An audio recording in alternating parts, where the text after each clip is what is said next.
Tokyo Olympic के women's javelin throw में silver medal जीतने वाली पोलैंड की मारिया मग्दलेना ने अपना सिल्वर मेडल 92 लाख रुपए में बेच दिया। पर क्यों? उन्होंने ऐसा क्यों किया, उसका रीजन जान के आप लोगों को भी बहुत ज्यादा प्राउड फील होगा।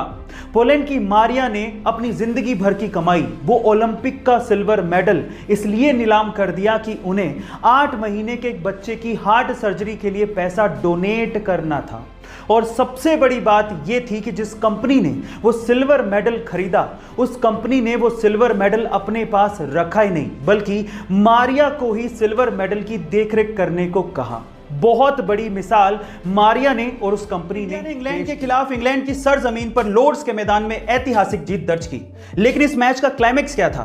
देखिए, केएल राहुल या फिर रोहित शर्मा की बैटिंग या फिर ईशांत, शमी, सिराज और बुमराह की बॉलिंग, ये सारे फैक्टर्स तो थे ही, लेकिन इसके अलावा सबसे बड़ा फैक्टर था शमी और बुमराह के बीच की अनबीटन पार्टनरशिप, जो कि 9वें विकेट के लिए इंग्लैंड के खिलाफ सबसे बड़ी पार्टनरशिप थी।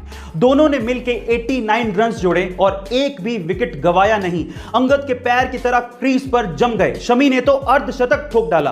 अगर वहां पर एक भी खिलाड़ी आउट हो जाता तो इंडिया बहुत जल्दी ऑल आउट हो जाती और इंग्लैंड पे इतना प्रेशर नहीं बन पाता। यही इस मैच की सबसे बड़ी वजह थी, जहां पर इंडिया ने इंग्लैंड के खिलाफ इस मैच में नीरज चोपड़ा के गोल्ड मेडल जीतने पर 18 साल बाद हमें इंडियन नेशनल एंथम ओलंपिक में सुनने का सौभाग्य प्राप्त हुआ।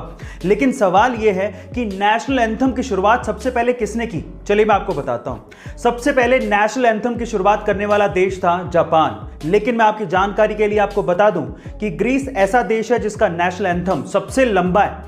युगांडा ऐसा देश है जिसका नेशनल एंथम सबसे छोटा है। लेकिन साइप्रस ऐसा देश है जिसका नेशनल एंथम है ही नहीं। पर इंडिया, इसका नेशनल एंथम सबसे निराला है। गाइस, आपको इंफॉर्मेशन कैसे लगी कमेंट सेक्शन में जरूर लिखेगा और ऐसे अमेजिंग वीडियोस के लिए शेयर, सब्सक्राइब एंड लाइक। मिलता है अगली वीडियो में।